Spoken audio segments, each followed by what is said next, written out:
السلام علیکم ناظرین، آج کی اس ویڈیو میں ہم جانیں گے کہ حضرت آدم علیہ السلام سے پہلے اس دنیا میں کون سی مخلوق آباد تھی۔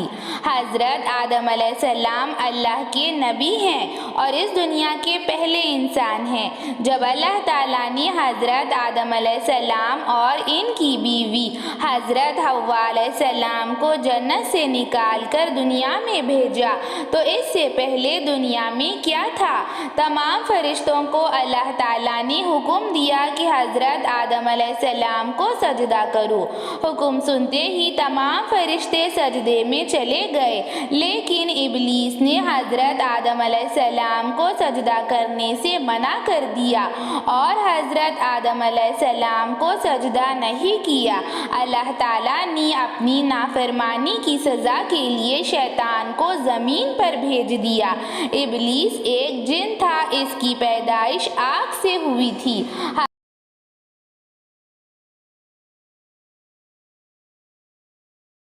علیہ السلام کے پیدا ہونے سے پہلے دنیا میں جنات کا بسیرا تھا، مگر وہ زمین پر فتنہ و فساد مچاتے تھے، اسی لیے اللہ تعالیٰ نے ان کے پاس فرشتوں کو بھیج دیا اور ان دونوں کے درمیان جنگ ہوئی اور سارے جنات کا خاتمہ ہو گیا، بس کچھ جنات باقی رہ گئے۔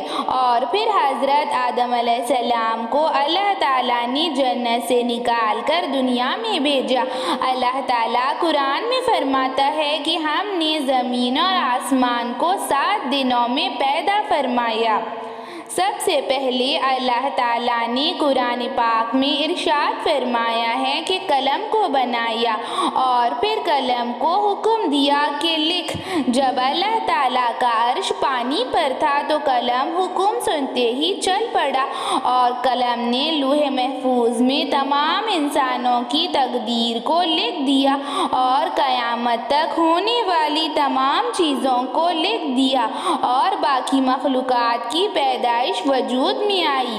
حضور اقدس صلی اللہ علیہ وسلم نے ارشاد فرمایا، اللہ تعالیٰ نے ہفتے والے دن مٹی کو پیدا فرمایا۔ اللہ تعالیٰ نے اتوار کو پہاڑ کو پیدا فرمائے تاکہ زمین کا سنتولن برقرار رہے، اور پھر پیر کو درخت پیدا کیے گئے، پودے پیدا کیے گئے۔ منگل کو تکلیف، مصیبت، بیماریاں پیدا فرمائی۔ بدھ کو نور پیدا فرمایا۔ جمعرات کو زمین پیدا فرمائی اور جمعہ کے دن عصر کے درمیان اللہ تعالیٰ نے حضرت آدم علیہ السلام کی پیدائش فرمائی، جو کہ تمام انسانوں کے باپ ہیں۔ اور سورہ حجر میں اللہ تعالیٰ قرآن پاک میں فرماتا ہے کہ ہم نے جناتوں کو آگ سے پیدا فرمایا۔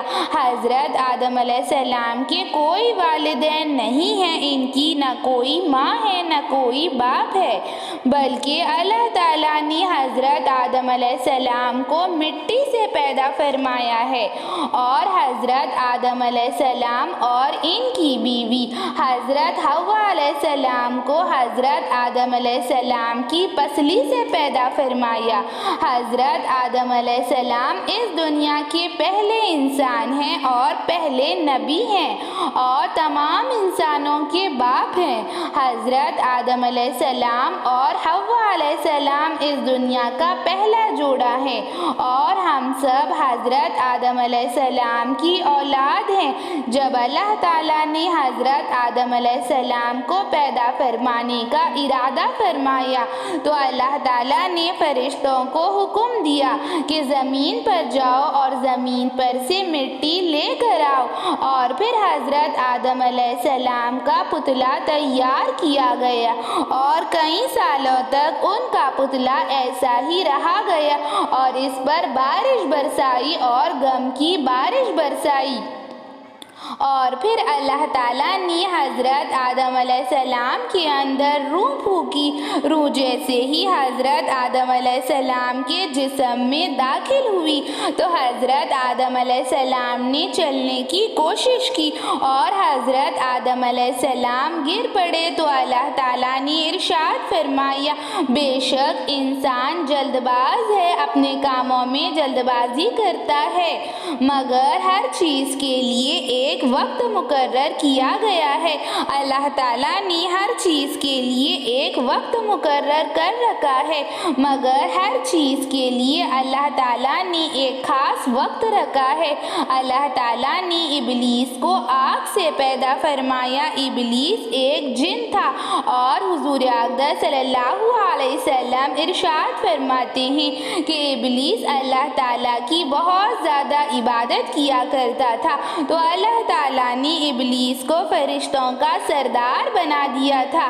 اور حضور اقدس صلی اللہ علیہ وسلم ارشاد فرماتے ہیں کہ ایک روایت میں ہے کہ دنیا کا کوئی حصہ ایسا نہیں تھا جس میں ابلیس نے اللہ تعالیٰ کی عبادت نہیں کی ہو، اور اللہ تعالیٰ نے اسے فرشتوں کا سردار بنا دیا تھا، لیکن ابلیس تکبر اور گھمنڈ میں آ گیا اور حضرت آدم علیہ السلام کو سجدہ کرنے سے منع کیا اور کہنے لگا کہ میں اس مٹی کے پتلے کو کیوں سجدہ کروں، میں تو آگ سے بنا ہوا ہوں۔ اور ابلیس تکبر کرنے لگا، ابلیس گھمنڈ کرنے لگا، اپنی عبادت پر تکبر کرنے لگا، اور اللہ تعالیٰ کو رائی کے دانے کے برابر بھی کبر ذرا بھی پسند نہیں ہے۔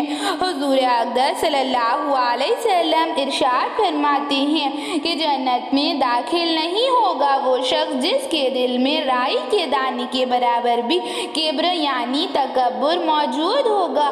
اور اللہ تعالیٰ نے اپنے فرشتوں کو نور سے پیدا فرمایا۔ فرشتے اللہ تعالیٰ کی نورانی مخلوق ہیں اور ان میں گناہ کرنے کی صلاحیت موجود نہیں ہے، وہ اللہ تعالیٰ کی کبھی بھی نافرمانی نہیں کرتے، اور اللہ تعالیٰ نے ہزاروں کی تعداد میں فرشتوں کو پیدا فرمایا ہے جو اللہ تعالیٰ کی عبادت کر رہے ہیں، کوئی سجدے میں ہے، کوئی رکوع میں ہے اور قیامت تک سجدے میں رہے گا، اور کوئی رکوع میں ہے اور کوئی اللہ تعالیٰ کے حکم کی تابعداری کر رہا ہے۔ فرشتے اللہ تعالیٰ کی نورانی مخلوق ہیں۔ اللہ تعالیٰ نے فرشتوں کی بڑی جماعت کو پیدا فرمایا ہے، اور ان سب فرشتوں میں سب سے پہلے اور 4 بڑے فرشتے ہیں جن کا نام ہے حضرت جبرائیل علیہ السلام، حضرت اسرائیل علیہ السلام، حضرت اسرافیل علیہ السلام، حضرت میکائیل علیہ السلام۔ حضرت جبرائیل علیہ السلام فرشتوں کے سردار ہیں، اور حضرت جبرائیل علیہ السلام وحی لانے والے فرشتے ہیں۔ جبرائیل علیہ السلام وحی لے کر آنے والے فرشتے ہیں جو نبیوں کو اللہ تعالیٰ کا پیغام پہنچایا کرتے تھے۔ حضور اقدس صلی اللہ علیہ وسلم کے پاس بھی حضرت جبرائیل علیہ السلام وحی لے کر نازل ہوتے تھے، اور حضرت اسرافیل علیہ السلام سور پھونکنے والے فرشتے ہیں۔ جب اس دنیا کا خاتمہ ہوگا تو اللہ تعالیٰ کے حکم سے حضرت اسرافیل علیہ السلام سور پھونکیں گے، اور حضرت اسرائیل علیہ السلام موت کے فرشتے ہیں، اور یہ ملک الموت ہے، اور انسانوں کی روح کو قبض کرتے ہیں اور انسانوں کی روح لیتے ہیں، ملک الموت ہے۔ اور منکر نکیر بھی 1-2 بڑے فرشتے ہیں جو قبر میں آئیں گے اور بہت زیادہ خوفناک دکھائی دے رہے ہوں گے۔ حضرت آدم علیہ السلام کی بیوی حضرت حوا علیہ السلام ہم سب کی ماں ہے اور اس دنیا کی پہلی عورت ہے۔ حضور اقدس صلی اللہ علیہ وسلم نے ارشاد فرمایا، جیسے تمام مردوں میں حضرت یوسف علیہ السلام سب سے خوبصورت ہے، اسی طرح دنیا کی تمام آنے والی عورتوں میں حضرت حوا علیہ السلام سب سے خوبصورت عورت تھی۔ حضرت حوا علیہ السلام سے انسانی نسل چلی، اور حضرت حوا علیہ السلام کے ایک بیٹے ہیں جو اللہ تعالیٰ کے نبی ہیں، جن کا نام حضرت شیش علیہ السلام ہے۔ حضرت حوا علیہ السلام کو اللہ تعالیٰ نے حضرت آدم علیہ السلام کی پسلی سے پیدا فرمایا۔ جب حضرت آدم علیہ السلام سو رہے تھے اور ان کی آنکھ کھلی تو حضرت حوا علیہ السلام ان کے پہلو میں بیٹھی ہوئی تھی۔ اللہ تعالیٰ نے حضرت حوا علیہ السلام کا پتلا بنا کر نہیں رکھا، بلکہ اللہ تعالیٰ نے ہمیشہ عورت کو عزت عطا فرمائی، عورت کو مقام دیا اور عورت کو پورے لباس میں پیدا فرمایا۔ ایسی ہی اسلامک ویڈیوز کے لیے، اسلامک معلومات کے لیے چینل کو سبسکرائب کریں، لائک اور شیئر بھی ضرور